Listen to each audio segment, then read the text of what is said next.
હાલો મિત્રો, અમારા ઘઉંમાં જો પાણી ચાલુ છે। વાડી પાસેથી પાણી આવે છે। આ ભાગ બધો પીતો પીતો પીતો પીતો જાય છે। અહીંયા પુગાડ્યું છે। બગલા આવી ગયા છે એનો સારો કરવા માટે ને કાંઈક આવા અમારા ઘઉં છે।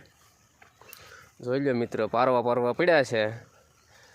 વરસાદના કારણે આવા થઈ ગયા હતા, પછી દાણા બરાબર કંઈ નીકળ્યા નહીં। સાટા થઈ ગયા એટલા માટે પડું બગડી ગયું છે। ભીનામાં ઘઉં વવાણા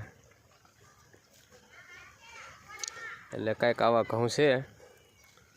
ખાતર બાતર નખાઈ ગયું છે ને ત્રીજું પણ ચાલુ કર્યું છે। હવે 50% ઘઉં છે અને 50% ખડ થઈ ગયું છે।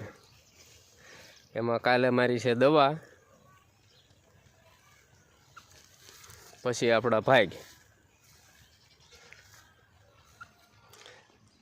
આ 18-19 વીઘાના ઘઉં છે। વચમાં આ ટાપુ દેખાય છે, ત્યાં પારવા છે ઘઉં અને પાસ્તર છે। આ આખતર છે।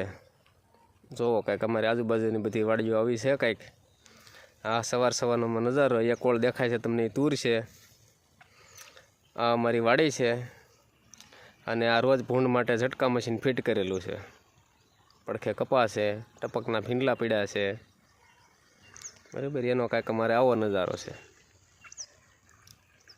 જોઈ લો મિત્રો, આ ટાઈપનો છે અને અમારે આ ખડ આજીવન છે।